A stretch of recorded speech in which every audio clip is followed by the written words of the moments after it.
Alright, as you can see from the clouds and the snow falling in the mountains, we are getting snow in the mountains today. And it's windy. I mean, it's got to be up to 30, 40 miles an hour and in the 40s, so it makes it well down into the 30s in the wind chill factor. Western Art and Architecture magazine. It's published by a company here in Bozeman, Montana. It's put around the country and I think around the world though. Anyway, on page 173,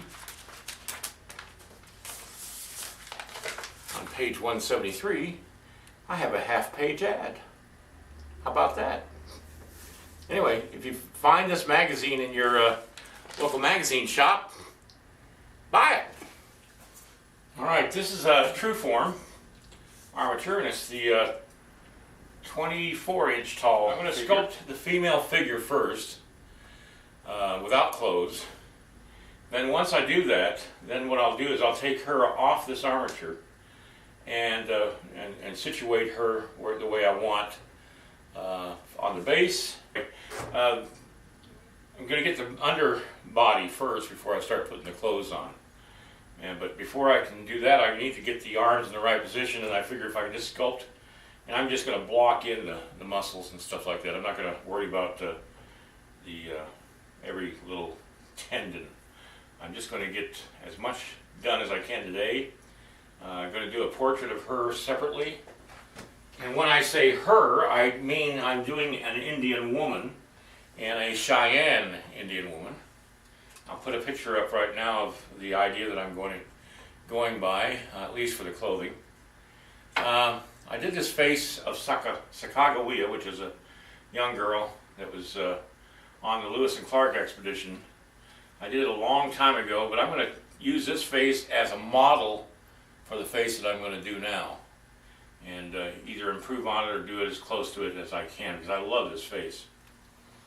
Okay, I've got a skull here. This is the off that 24-inch figure, and it's 1.5 heads long. I mean, 1.5 inches long heads. Now this is made for a Caucasian, and it's not made for a Native American.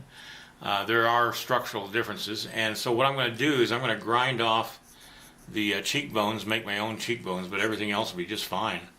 That's one nice thing about Trueform, is that they're made out of foam, the parts that need to be adjusted, like the skull, and you can adjust them very easily. So I'm going to go back in the back room and use my barrel sander and take off the cheeks. There we go, the cheeks are taken down. So now I'm going to put this on to the little maquette holder that I've got, so I can work on the head separately and start that.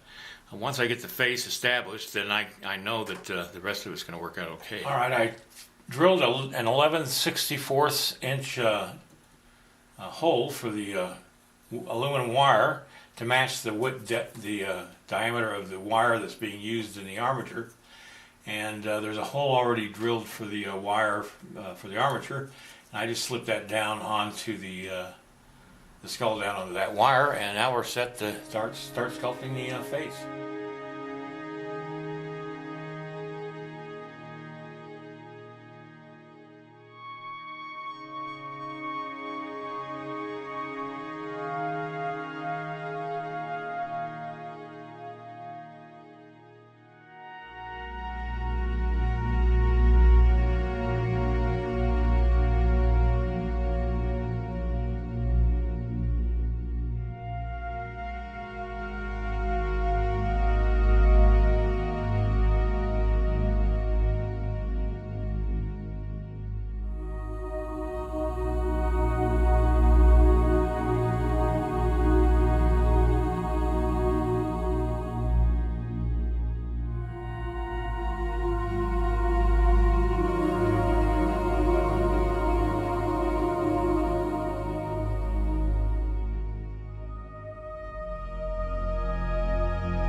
Alright, what I'm going to do now is, I've got it far enough along that I'm going to break off on doing the face, and I'll finish up the face later on once I get the rest of the body put in. But what I'm doing right now is cutting away the head from the clay that I attached to it.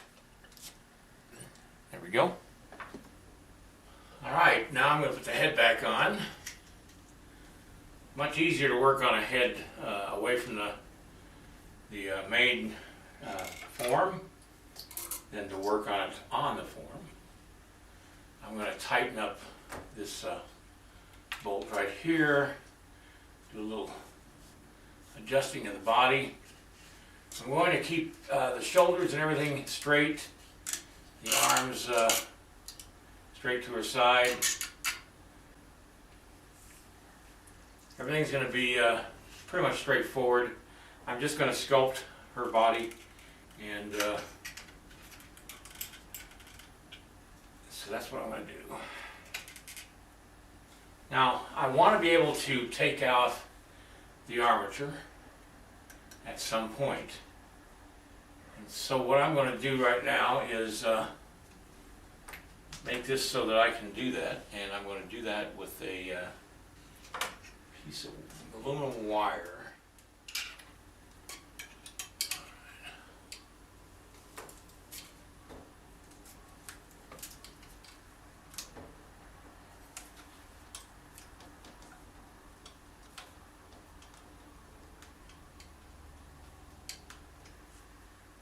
But you see why I put that there, so now I know where the bolt is underneath the body.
Alright, I'm just going to quit for the weekend and leave it at this and come back Monday and get back on it. Monday, over the weekend, I'm going to try to figure out what kind of design this is going to be and how she's going to be positioned. So, have a great weekend, Memorial Day weekend. Remember, and go up to a vet and say thank you for your service.